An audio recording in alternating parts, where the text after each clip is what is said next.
હવે આ બાજુના લોકો એના લોકોને ફોન કરે છે ભાજપ વાળાને, ભાઈ આનું ગોઠવી કાઢો ને જવા દો, આને જવા દો. એના ઘરે આ બાજુ આવે છે.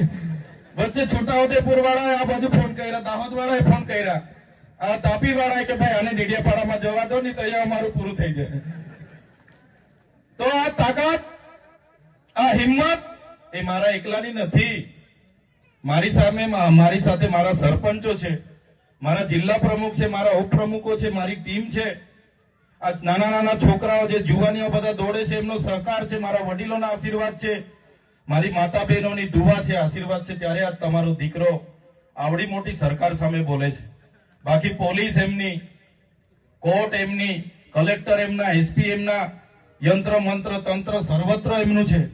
મારી કોઈ ચાલે નહીં, પણ તમે છો, તમારા આશીર્વાદ છે, તમારો સહકાર છે, તો હું જનતા માટે લડું છું. અને કુદરતને પણ પ્રાર્થના કરું છું મને શક્તિ આપે, કોઈનું ખોટું ના કરું, અમારી જનતાનું ન્યાય માટેનું કામ કરું, એ જ વિનંતી કરું છું. પ્રશ્નો ઘણા છે, સમસ્યાઓ ઘણી છે, પણ આવનારા દિવસોમાં ચૂંટણી પણ છે, એ પણ મહત્વની છે.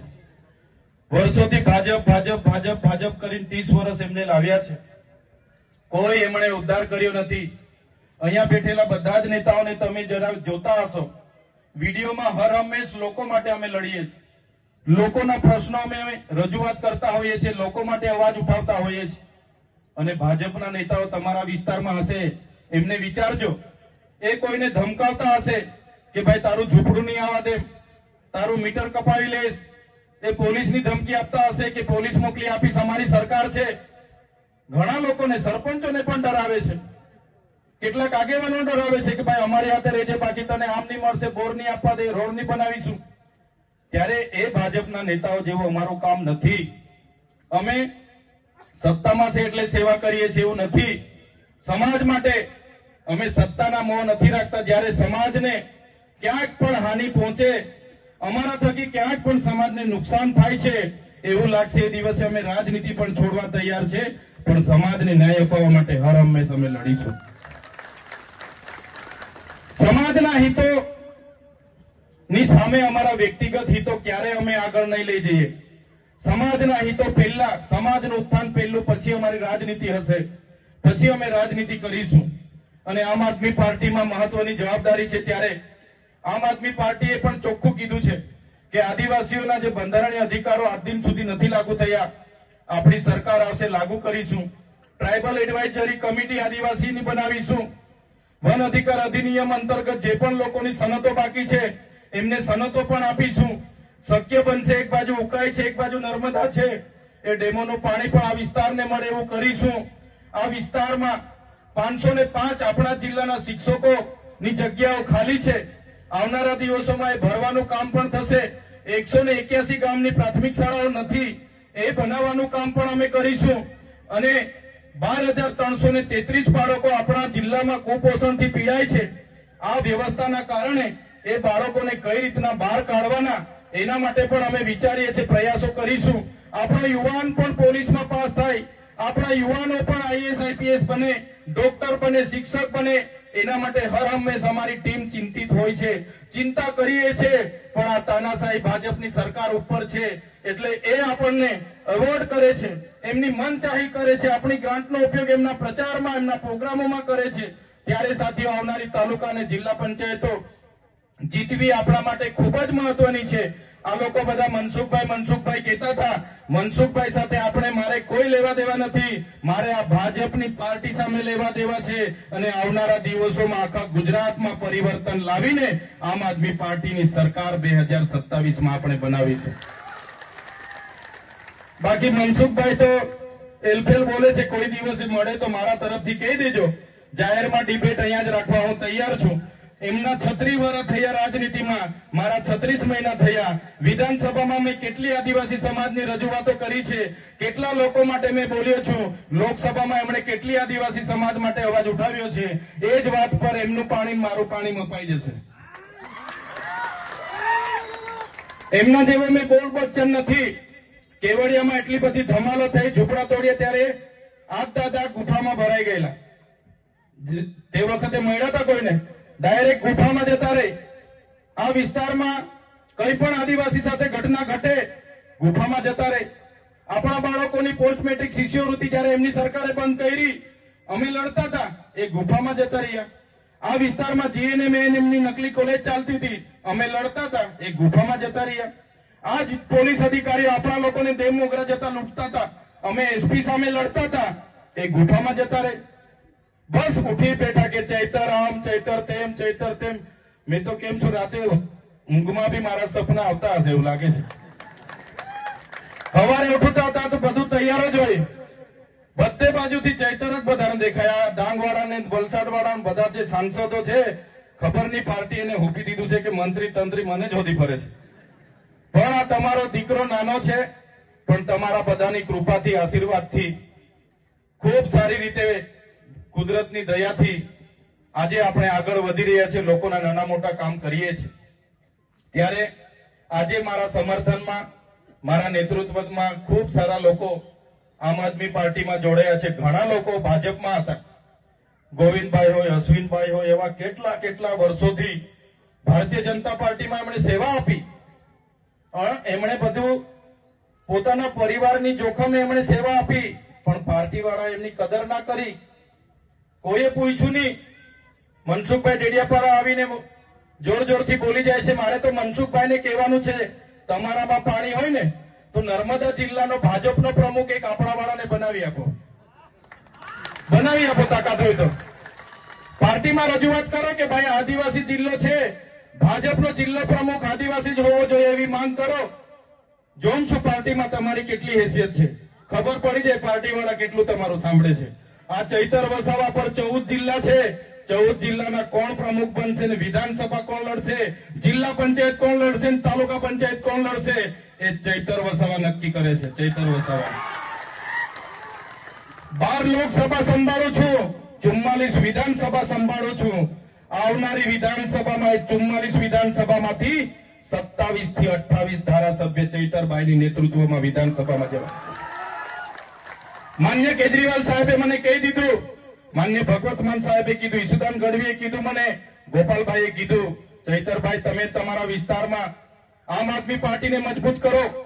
દિલ્હીની ટીમ તમારી સાથે છે. કેજરીવાલ સાહેબે અખિલેશભાઈ ત્રિપાઠીને અને એમના ટીમને મારી સાથે મોકલ્યા છે. રાત દિવસ આપણા લોકોની સેવા કરવા માટે એ લોકો પણ તત્પર છે. ત્યારે સાથીઓ, આજનો સમય આપણા માટે ખૂબ જ મહત્વનો છે. એક બાજુ આપણી અનામત છીનવાઈ રહી છે. શિક્ષણમાં જે અનામત હતી બંધારણના આર્ટિકલ 335 અંતર્ગત, એમાં પણ 40% માર્ક ફરજિયાત લાવવાનું નક્કી કરીને આપણો કોટો છીનવાઈ રહ્યો છે. જંગલની જમીનો આજ દિન સુધી મળતી નથી. સામે નર્મદા છે, પણ નર્મદાનું પાણી નથી મળતું. શિક્ષણનું સ્તર કથળેલું છે, દવાખાનામાં સાધનો નથી, થોડી ઘણી ઈજા થાય તો રિફર કરી દેવામાં આવે છે, ડોક્ટરો નથી, ખૂબ સમસ્યાઓ છે.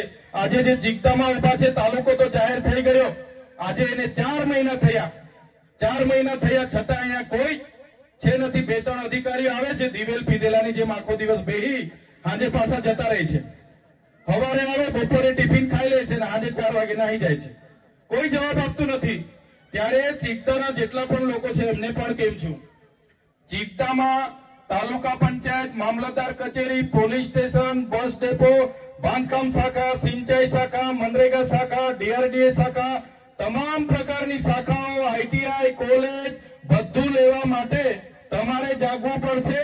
અને આપણે ખૂબ મોટું આંદોલન આ ચીગદામાં પણ કરવું પડશે. તો આ લોકોની ઊંઘ જાગશે ને ત્યારે આપણી સુવિધાઓ થશે.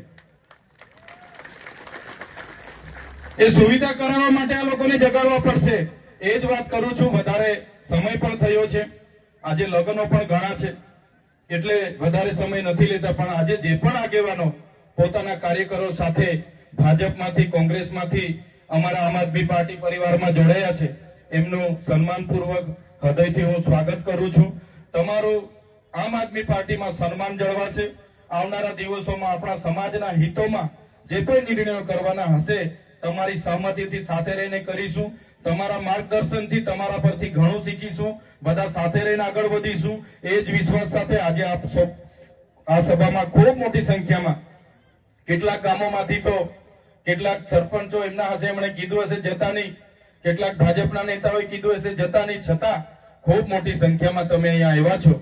તમામ વડીલોનો, યુવાનોનો, માતા બહેનોનો ભૂલકાઓનો અને અહીંયા ઉપસ્થિત સરપંચશ્રીનો, તમામ પદાધિકારીનો, મીડિયા મિત્રોનો, પોલીસ અધિકારીનો બધાનો ખૂબ ખૂબ આભાર માની જે પ્રકારની નિમ્ન કક્ષાની ભાષાનો ઉપયોગ મારા માટે કર્યો છે, ત્યારે આ મારું અપમાન નથી, પણ જે જનતાએ 1 લાખથી પણ વધારે મત આપીને મને ધારાસભ્ય બનાવ્યો છે અને ધારાસભ્ય તરીકે મારું અપમાન એ કરે છે, પણ આ મારું અપમાન નથી, જેમણે મને ચૂંટીને ધારાસભ્ય બનાવ્યો છે આ સામે બેઠેલી જનતાનું અપમાન એણે કર્યું છે.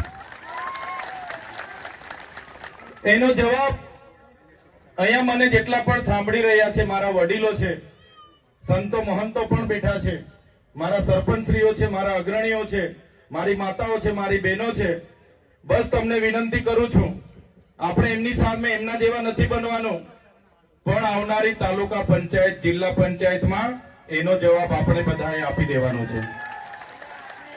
આપી દઈશું ને બધા? તૈયાર છો ને બધા? આપણા અપમાનનો જવાબ આવનારી તાલુકા જિલ્લા પંચાયતમાં ભાજપના નેતાઓને આપી દેવાનો છે. અને એ મારું ગમે તેટલું અપમાન કરતા હોય, મને ગમે તેટલું નીચું બતાવવાની વાત કરતા હોય, એલફેલ બોલતા હોય, મેં તો કુદરતને પ્રાર્થના કરું છું કે એમને સુખી રાખે, એમનું ભલું કરે. અમે તમને આવનારી ચૂંટણીઓમાં જવાબ આપી દઈશું.